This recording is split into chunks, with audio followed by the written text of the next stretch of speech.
तो हम लोग आज इस वीडियो में वर्ब और उसके फॉर्म साथ ही साथ वर्ब के कितने टाइप होते हैं उसको देखेंगे। तो वर्ब क्या है? वर्ब को हिंदी में बोलते हैं क्रिया। ये इंग्लिश ग्रामर का एक बहुत ही इम्पोर्टेंट टॉपिक से टाइप है। अगर आप वर्ब नहीं समझिएगा तो इंग्लिश ग्रामर ग्रामर में कुछ भी नहीं समझ पाइएगा। क्या होता है वर्ब, क्या होता है सब्जेक्ट, क्या होता है ऑब्जेक्ट, ये सब आप कुछ भी समझ नहीं पाइएगा। तो हम सबसे पहले अब वर्ब को आपको डिफाइन कर देते हैं, एक्सप्लेन कर देते हैं, मतलब समझा देते हैं। उसके बाद उसका फॉर्म को देखेंगे और उसके बाद उसका टाइप को देखेंगे। तो ऐसे तो वर्ब का बहुत सारा टाइप होता है, लेकिन जो जनरली यूज होने वाला है, जो आपका स्कूल ट्यूशन नॉर्मली यूज होने वाला है, उसी जो जनरल है, नॉर्मल है, ज़्यादातर यूज होता है, उसी टाइप को देखेंगे। तो सबसे पहले वर्ब देखिए। वर्ब क्या होता है? VERB verb. ये एक इंग्लिश ग्रामर का पार्ट है जो कि बहुत इंपॉर्टेंट है बच्चों के समझने के लिए, जिसका मतलब होता है क्रिया। क्रिया मतलब कोई भी काम, तो वर्ब मतलब भी कोई भी काम। अब किस तरह का काम? साइंस बोलता है कि अगर डिस्प्लेसमेंट हो तो ही उसको वर्क कहते हैं, क्रिया कहते हैं। मतलब जगह चेंज होना चाहिए, एक जगह से दूसरे जगह मूवमेंट हो, डिस्प्लेसमेंट हो, डिस्टेंस ट्रेवल करे तो। लेकिन ये साइंस नहीं, ये इंग्लिश है। इंग्लिश में यहाँ पर वर्ब का मतलब होता है क्रिया। जैसे बोलना, अभी मैं बोल रहा हूँ, ठीक। अब मैं बैठ के बोलूँगा तो भी ये क्रिया हुआ, तो भी ये वर्ब हुआ। लेकिन साइंस के अनुसार ये कार्य नहीं होता है। तो छोड़िए साइंस को, साइंस अभी हम लोग नहीं पढ़ रहे, हम लोग इंग्लिश पढ़ रहे हैं। तो हम लोग दिन भर में जितनी भी एक्टिविटी करते हैं, जो भी काम करते हैं, सारा का सारा उस वर्ब कहलाता है। जैसे सुबह पहले सबसे पहले उठते हैं तो उठना हो गया वर्ब। और इसका एक सबसे अच्छा उदाहरण से आपको ट्रिक बता दे रहे हैं।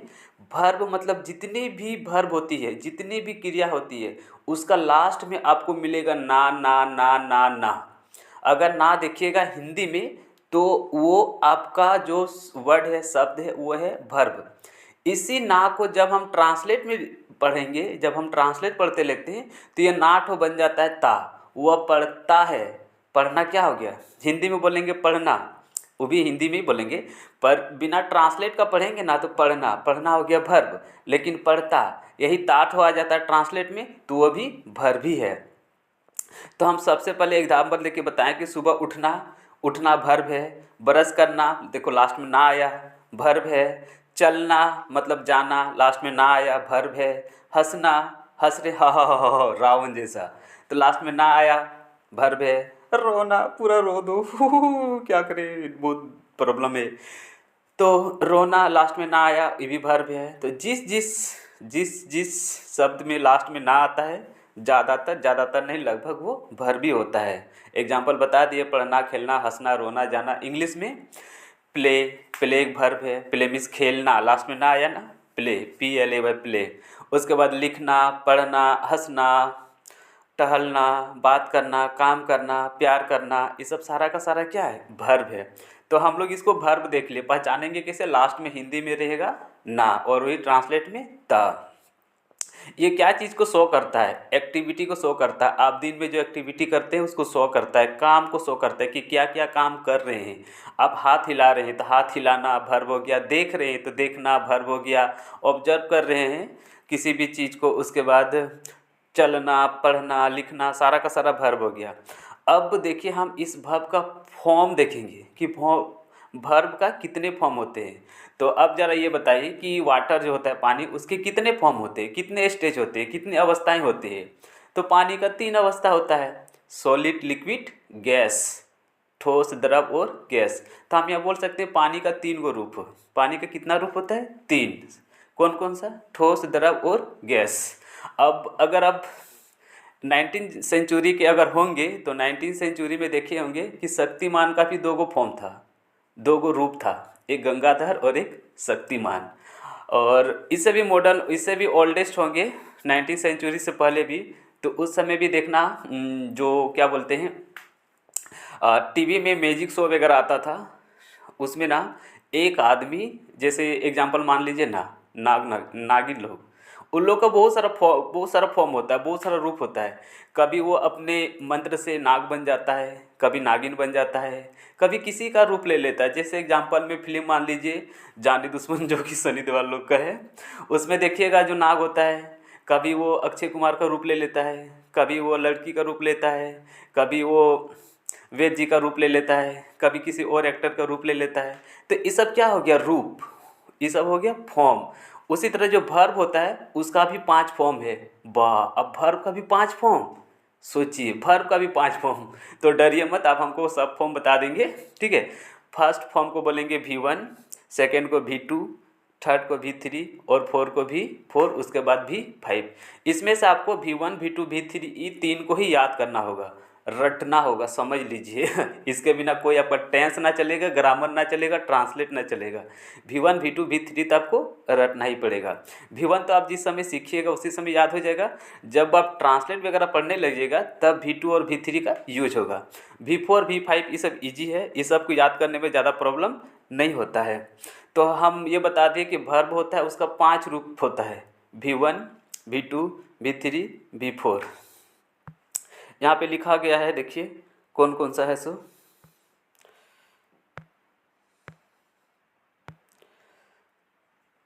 बेस 1 V1,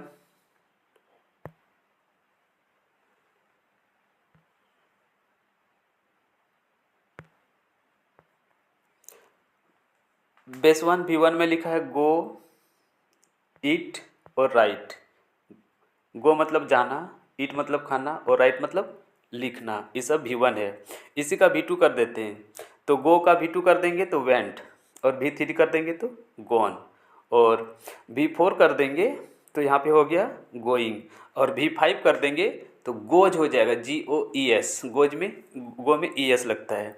उसी तरह से देखिए जब हम ईट का करेंगे, V1 हो गया ईट, V2 हो गया एट, V3 हो गया ईटन, V4 हो गया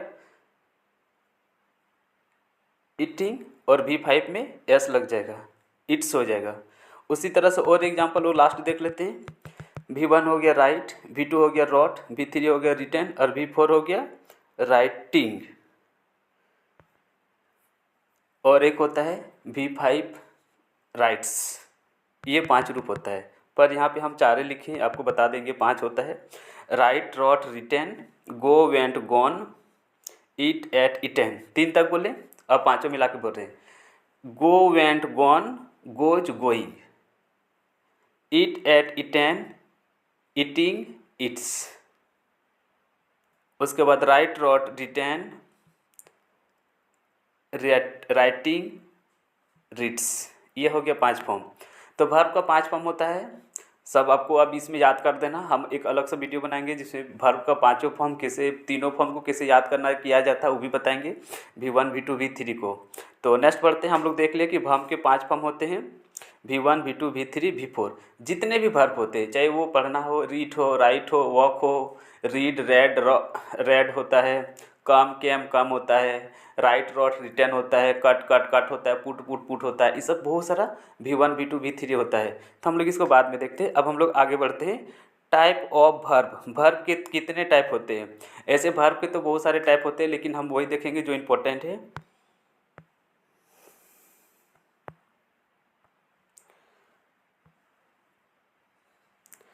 फर्स्ट टाइप है मेन वर्ब। हम मेन वर्ब किसको बोलेंगे? इसको डिफाइन कर देते हैं। डिफिनेशन है शो मेन एक्शन। ये मेन एक्शन को शो करता है। मेन एक्शन मतलब अब जो भी कर्म, क्रिया करते हैं, जो भी काम करते हैं। जैसे हो गया सी राइट्स अ लेटर। लेटर लिखने का काम क्या है? राइट। राइट मतलब लिखना। मेन एक्शन क्या है? यहाँ पे लिख रहा है, लेटर को लिख रहा है, लिखने का मेन काम है। तो मेन काम है राइट, तो ये हो गया मेन एक्शन। और भी एग्जांपल है cut, read, right, laugh, play. ये सब सारा मेन वर्ब कहलाता है। हंसना, खेलना, आना जाना, पढ़ना, लिखना, रोना, गाली देना, ठीक है, ये सब सारा हो गया main verb. Abuse, cut, put, read, right, laugh, walk, main verb. तो मेन वर्ब क्या शो करता है? मेन एक्शन को, मेन काम जो होता है ना, जो मुख्य काम होता है, मेन काम होता है, मेन क्रिया होती है, मेन क्रिया जो होगा वही हो गया मेन वर्ब। तो कितना इजी है, मेन काम मेन वर्ब इजी है डिफिनेशन, एग्जाम्पल देख लिए। सेकंड है, सेकंड को समझना जरूरी है। सेकंड थोड़ा इससे हटकर है, मतलब हल्का सा ई है, टफ जैसा बोल सकते हैं। एक्जिलरी वर्ब ये क्या होता है? तो एक्जिलरी वर्ब क्या होता है? हेल्प्स द मेन वर्ब, ये मेन वर्ब को हेल्प करता है। साथ ही साथ ये मेन वर्ब को हेल्प करेगा, साथ ही साथ ये वर्ब ना टेंस भी बता देगा कि ये टेंस मतलब प्रेजेंट का है, पास्ट का है, फ्यूचर का है, वर्तमान का है कि भूतकाल का है कि भविष्यकाल का है, ये आपको टेंस भी बता देगा। और ये करता क्या है, इसका मेन काम है टेंस बताएगा ही, साथ ही साथ help to main verb, main verb को ये हेल्प करता है, मदद करता है। किस तरह का मदद करता है देखिए, इज, आई एस इज, तो इज आर एम, ये तीनों इज आर एम शो करेगा प्रेजेंट टेंस को। वॉस वेयर ये शो करता है पास्ट टेंस को। और हेड शो करेगा पास्ट टेंस को। और हैव और हैज ये तुम्हारा भी प्रेजेंट टेंस को शो करता है। तो ये टेंस बता दिए। अब देखिए इज आर एम किस तरह का मेन वर्ब को मदद करता है। वो जा रहा है, क्या कर रहा है? जा रहा है, तो गोइंग हो गया, is going, he is going, is लग गया। वो पढ़ रहा है, ही इज रीडिंग। वह नाच रहा है, ही इज डांसिंग। तो यहाँ पे वो शो कर रहा है, हेल्प कर रहा है कि वो डांस कर रहा है, उसके आगे इज लगा दिए। Am, I am writing, I am going, I am playing. तो इसको प्लेइंग, प्ले मतलब खेलना, उसको कौन हेल्प कर रहा है? एम, इसीलिए इसको बोलते हैं helping verb, sorry helping verb नहीं, help to the main verb auxiliary verb. Are, are कहा गया you are writing, you are playing, you are working, you are going to school. तो यहाँ पे इस ये तीनों क्या कर रहा है? शो कर रहा है किस चीज़ को? मेन वर्ब को हेल्प करने में, साथ ही साथ प्रेजेंट टेंस को भी शो किया।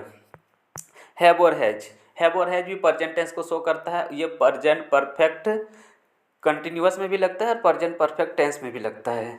तो ये तो हम बता दिए टेंस को शो कर रहा है। साथ ही साथ देखिए किस तरह से वो खा चुका है, क्या कर चुका है? वो खा चुका है, खा चुका है ना। तो यहाँ पे चुका चुकी लग गया ना, ये चुका चुकी जो है वो बता रहा है, खाने का हेल्प किया उसको बताने में। तो यहाँ पे हैव और हैज का प्रयोग होता है। हालांकि इस टेंस में भी थ्री का यूज होता है। वह खा चुका है, ही हैज इटेन। वह जा चुका है, ही एज गॉन। मैं पढ़ चुका हूँ, आई हैव रेड। सारा ये सब शो करता है। तो हैव और हैज यहाँ पे प्रेजेंट परफेक्ट टेंस को, टेंस में होने वाली क्रिया को, काम को, उसको बतलाने में, शो करने में ये वर्ब हेल्प करते हैं, इसीलिए इसको एक्सिलरी वर्ब कहते हैं। उसके बाद वॉश और वेयर, वॉश और वेयर प्रेजेंट नहीं पास्ट टेंस को शो करता है। जैसे मैं किसान था, आई वॉज फार्मर। मैं जा रहा था, सॉरी मैं किसान था, यहाँ पे जो किसान है वो तो तुम्हारा नाउन हो गया, वर्ब नहीं हुआ, इसलिए इस एग्जाम्पल को नहीं लेंगे। अगला एग्जाम्पल लेते हैं, मैं जा रहा था, आई वॉज गोइंग। मैं पढ़ रहा था, आई वॉज रीडिंग। तुम हंस रहे थे, यू वर लाफिंग। तो यहाँ पे वॉस और जो वेयर है ये शो कर रहा है टेंस को, साथ ही साथ वो पास्ट टेंस में क्या कर रहा था, उस एक क्रिया को, कर्म को बताने में ये हेल्प कर रहा है, उसको शो कर रहा है, इसीलिए इसको हेल्पिंग वर्ब बोलते हैं। साथ ही साथ आप देखिए लास्ट हेड, हेड शो करता है पास्ट टेंस को। ये तो हो गया पास्ट टेंस को शो करेगा, पास्ट टेंस में होने वाली क्रिया को शो करने में ये मदद करता है, बताने में मदद करता है। वो जा चुका था, तो वो क्या कर चुका था? तो जा चुका था। इसको कैसे बताएगा? तो हैड गॉन हैड गॉन बताएगा, मतलब जा चुका था। हैड गॉन बताए ना कि क्रिया कब हुई थी, हेड लग गया तो इससे ये पता चल रहा है कि क्रिया पास्ट में हुई थी। और इज आर एम लगेगा तो ये पता चलेगा कि क्रिया वो प्रेजेंट में है। और वॉस और वर लगेगा तो ये तुम्हारा पास्ट में है। तो हम ये देख लिए मेन वर्ब हो गया, अब सॉरी एक्सिलरी वर्ब हो गया। अब आते हैं मॉडल वर्ब।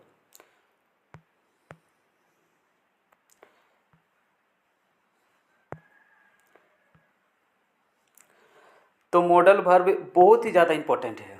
मॉडल वर्ब में कंपटीशन, स्कूल का आप समझ लीजिए ना, 6 7 से लेकर 11 12 ग्रेजुएशन तक मॉडल वर्ब, साथ ही साथ कंपटीशन में भी इस वर्ब से बहुत सारा क्वेश्चन पूछता है। तो मॉडल वर्ब क्या करता है? So ability, ability, permission, possibility. Ability मतलब कोई भी काम को करने में शो करता है कि आप इस काम को कर सकते हैं कि नहीं, आपके पास वो एबिलिटी, वो क्षमता, वो कैपेसिटी है कि नहीं, इसको बोलते हैं modal verb.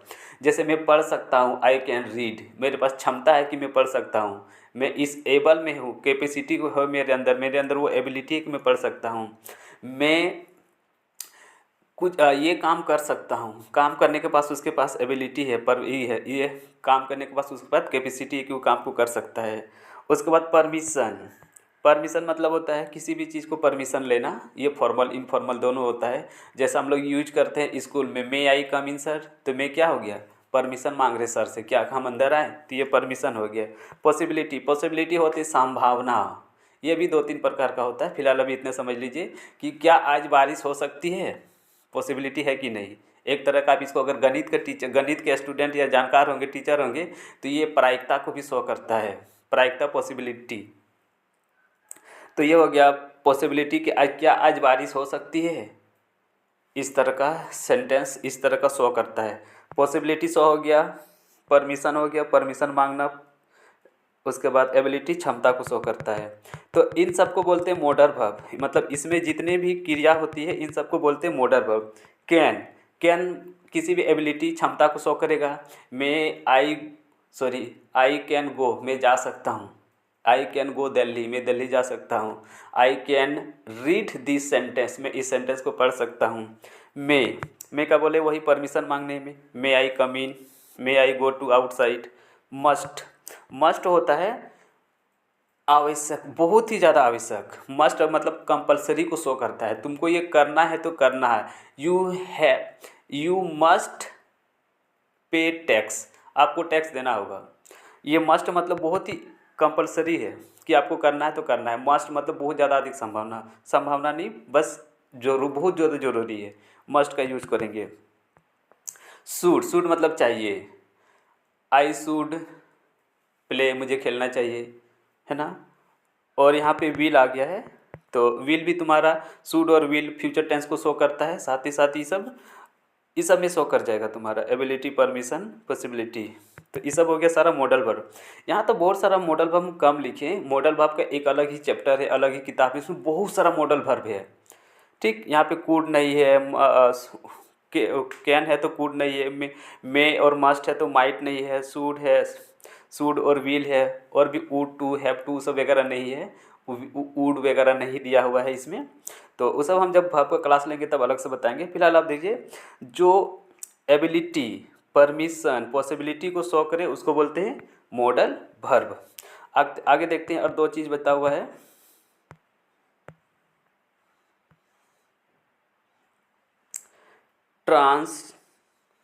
Transitive verbs needs an object, जो ऑब्जेक्ट को नीड करे।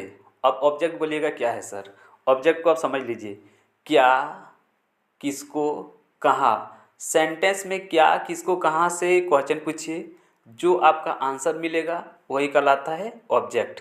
राम ने खाया, क्या खाया, आम, तो आम हो गया ऑब्जेक्ट। कौन खाया, राम, तो राम हो गया सब्जेक्ट।